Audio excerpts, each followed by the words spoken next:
आपके कप्तान बाबर आज़म एक बहुत बड़ा रोल होता है उनका हर टीम में, चाहे वो कौमी टीम हो या पेशावर ज़ल्मी हो। रीसेंट पास्ट में उनकी परफॉर्मेंस से नहीं आ रही। क्या उनकी परफॉर्मेंस ना होना इम्पैक्ट कर रहा है पेशावर ज़ल्मी की ये जो 2 आपने मैचेस खेले हैं? सर परफॉर्मेंस तो हो जाएगी लेकिन हमें एज अ बॉलिंग यूनिट थोड़ा सा बेहतर करना पड़ेगा क्योंकि जब आपके दोनों मैचों में 200 लगा हो तो बंदा फिर उस तरह खेल नहीं पाता, वो अपने नेचुरल गेम से शायद थोड़ा हट जाता है। लेकिन हमें पूरा बिलीव है इंशाल्लाह बाबर भाई कमबैक करेंगे और अगले मैचों में रन करते हुए नजर आएंगे। हारिस अहमद पीटीवी स्पोर्ट्स से ये आपसे पूछना है कि पेशावर ज़मीन नो डाउट बहुत अच्छी साइड है। कभी कभी क्या होता है कि आगाज़ थोड़ा सा मुश्किल हो जाता है। आपको शॉर्ट कमिंग्स क्या अपनी टीम की अभी दिखी पहले 2 मैचेस में? ऐसा आपको फील हुआ कि आगे हमें ये चीज़ बेहतर करनी चाहिए अगर हमने एक विक्ट्री की तरफ हमने जाना है? देखिए अगर दोनों मैच देखें तो दोनों साइड से दोनों पावर प्लेस बॉलिंग में बैटिंग में ये अगर बेहतर हो जाए ना, एज अ बॉलिंग यूनिट भी एज अ बैटिंग यूनिट भी, क्योंकि हम बैटिंग में विकेट गंवा रहे हैं और बॉलिंग में रन दे रहे हैं, तो वहाँ से मोमेंटम दूसरी टीम को शिफ्ट हो जाता है। तो मुझे जो लगता है ये 2 चीज़ें हैं ना, जो दोनों साइडों की बैटिंग में भी पावर प्ले और बॉलिंग में भी पावर प्ले, ये अगर हम कैच कर जाए ना तो हम आसानी से मैच जीत सकते हैं। हारिस, आज आपने बहुत अच्छी बैटिंग की, आपको मुबारक, बहुत अच्छी इनिंग्स थी आपकी। मुझे ये बताइएगा, आप ये समझते हैं कि कुछ बॉलिंग डिपार्टमेंट में लैग कर रहे हैं, बहुत ज़्यादा रन्स लीक हो रहे हैं?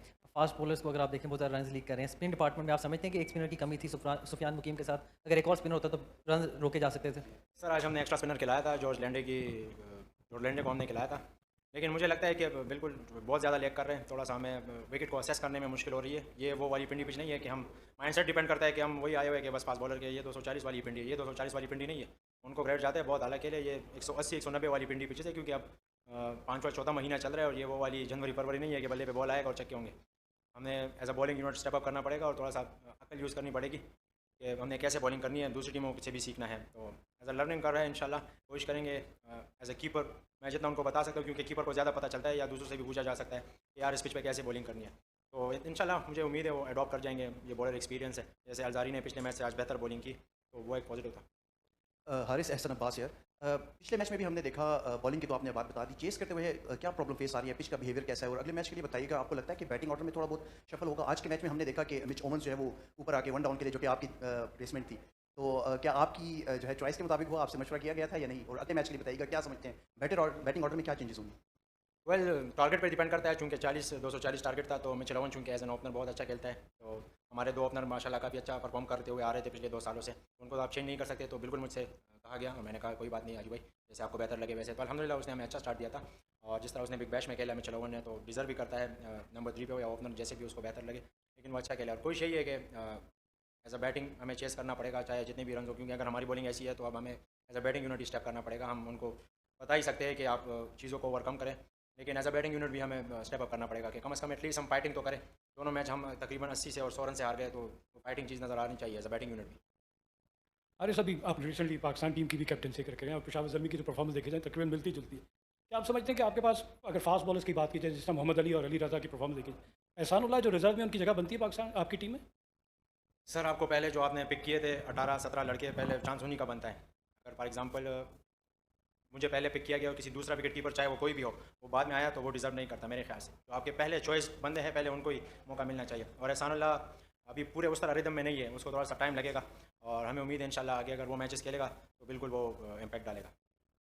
हारिस, बाबर और रिजवान के टी20 से ड्रॉप होने के बाद आप और साइम अयूब को पाकिस्तान की टी20 का फ्यूचर समझा जा रहा है, लेकिन जिस तरह से आप पाकिस्तान टीम के अंदर ओपनिंग करते हुए आ रहे हैं और यहाँ पे नंबर 4 नंबर 3 आपका डिफरेंट नंबर यहाँ पे हो रहा है, तो क्या समझते हैं कि जब पूरा सीजन आप डोमेस्टिक के अंदर या पीएसएल जिसको प्रेफरेंस दी जाती है, पाकिस्तान की टी20 टीम की सिलेक्शन होती है, तो यहाँ पे आप जिस नंबर पर खेलते हैं, जब टी20 टीम में जाते हैं पाकिस्तान में, वहाँ पर थोड़ा सा मुश्किल होता है आपको उस नंबर पर एडजस्ट करना खुद को? वेल मुझसे बात की गई है, और चूँकि न्यूजीलैंड टूर में फ़खर और साइम नहीं थे, तो अगर वो वापस आएंगे तो मुझसे बिल्कुल बात की गई है कि आप तीसरे या चौथे नंबर पे खेलोगे। तो मेरा रोल डिफाइन है और इसीलिए मैं तीसरे चौथे पे ही खेल रहा हूँ, क्योंकि आगा सलमान भी है, और जब साइम और फ़खर आएंगे तो वो आपको अपना नजर आएंगे। अस्सलाम वालेकुम हारिस। अस्सलाम वालेकुम हारिस, अबू बकर तारिक फ्रॉम क्रिकविक।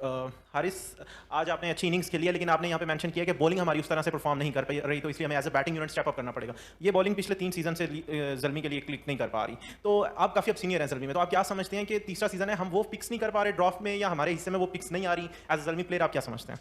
मुझे लगता है हमने चांसेस तो बहुत लिए, लेकिन वो पिक्स भी नहीं आ रही। एक हमें अचानक से ऑलराउंडर चला गया, fast bowling allrounder Corbin Bosch की सूरत में, तो उस तरह की पिक्स भी नहीं आ रही। और दूसरी बात यही कि हमें प्लाटिनम के वो जो चीज़ें ना वो कवर है, उधर उधर भी प्लेयर मौजूद है, उधर हमने बैट्समैन कवर किए, तो समटाइम पिक्स का भी मसला होता है। लेकिन रही बात बॉलिंग की, तो ये अच्छे बॉलर है। मोहम्मद अली ने पिछले साल बहुत अच्छी बॉलिंग की। अली रज़ा इमर्जिंग आपका बहुत बड़ा फैक्टर है कि आपको एक अच्छे इमर्जिंग फास्ट बॉलर मिले या स्पिनर जो भी मिले, वो आपका काफ़ी रोल अदा करता है।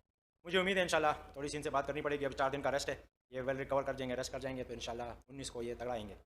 अस्सलाम हारिस मोहम्मद एजाज फ्रॉम पाक पैशन।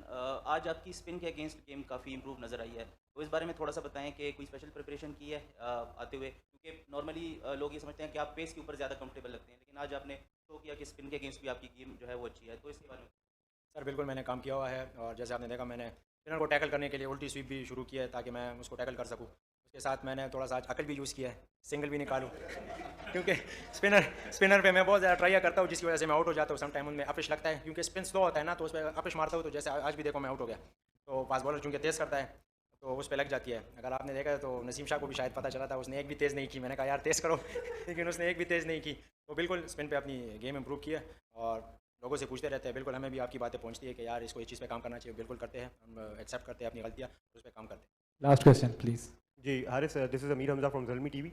अच्छा हारिस, ये बताएं कि किसी पॉइंट पे ये ख्याल आया था कि सेंचुरी मुकम्मल कर लूँ अपनी, काफ़ी पास आप आ गए थे, तो उस टाइम पे आपका क्या थिंकिंग प्रोसेस था? सर थिंकिंग प्रोसेस यही था कि जितना अपनी टीम के लिए कर सकता हूँ, मगर अपनी सेंचुरी का सोचता तो मैं आराम से सिंगल भी निकाल सकता था और अपनी 100 कर जाता, क्योंकि तीनों रहते थे। लेकिन कोशिश यही की कि टीम के लिए मैक्सिमम करूँ, तभी मैंने ट्राई लिया।